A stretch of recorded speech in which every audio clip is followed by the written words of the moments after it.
I'm Natalia Cooper. My name is Nia Seaton. My name is Ronnie. I'm 21 years old. My name is Calvin Carson Jr. And I'm a product of divorce. And I'm a product of divorce. And I am a product of divorce. And I'm a product of divorce. I was in the 8th grade, so it must have been 13, 14. It was 8th grade. I was like 4th or 5th grade. I was in 6th grade, so about 12. And that's kind of a weird time, sort of becoming a teenager. I don't really remember that age. There was a talk. It was funny because my family had annual passes for Disney World. I'm from South Florida, so it was a normal long weekend thing for us to do, and we went to Disney World. We got a surprise for y'all. Y'all can go on a whole trip to Six Flags with your cousins. And so me, I'm geek. And then we came back, and they told us that they were getting a divorce. We had a family talk. So, yeah. And then after we got back from the trip, touchdown in AZ and everything, we get to the house and they want to sit us down on the couch. One night we had my mom had woke me up in the middle of the night. We went and my dad's car was at somewhere it shouldn't be. Then the next day, that night actually, we had moved out. Me and my mom relocated at a different house, staying with my aunt, and that's how the news was basically broken down to me.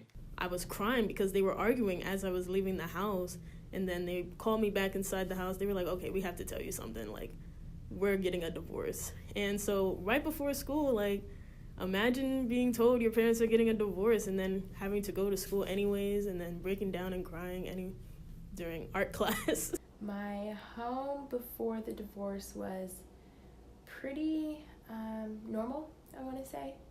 My mom and dad both worked. They have good jobs. I have 2 younger sisters. We all lived together, and it seemed happy to me. Before the divorce, I do remember my parents always fighting. Well, not always, but they were constantly bickering at each other. And I would be in the room and I would hear them or something. I'd be like, this is pretty bad. And I would probably go out there and I would look at them fighting, and then they would probably just stop talking to each other once they saw me. So that's how it really was. My mama used to always take care of us, basically. My dad would work a lot and do a lot of different gigs. He's a musician and stuff, so he was always at church or doing something, So my home life was cool. It was just me and my siblings and my mom. We was all pretty close.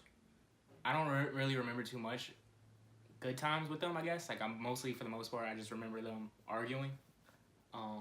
But for the most part, it's little things. A couple of things, good times with them where I seen them show affection for each other. Just the reality that things wouldn't be what quote normal is, that was hurtful for me.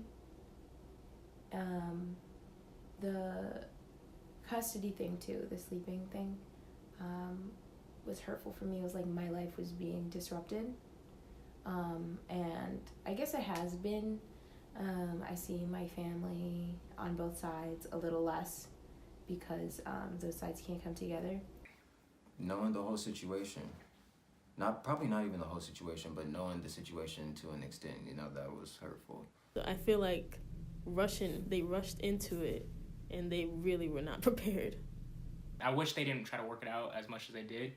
I appreciate it, but at the same time, I think it would have been better if they would have just went with a straight split rather than force it and just be in a toxic household. I don't want to get a divorce, so divorce is kind of scary to me, especially if I have kids with it, because I don't want to put them through the same thing.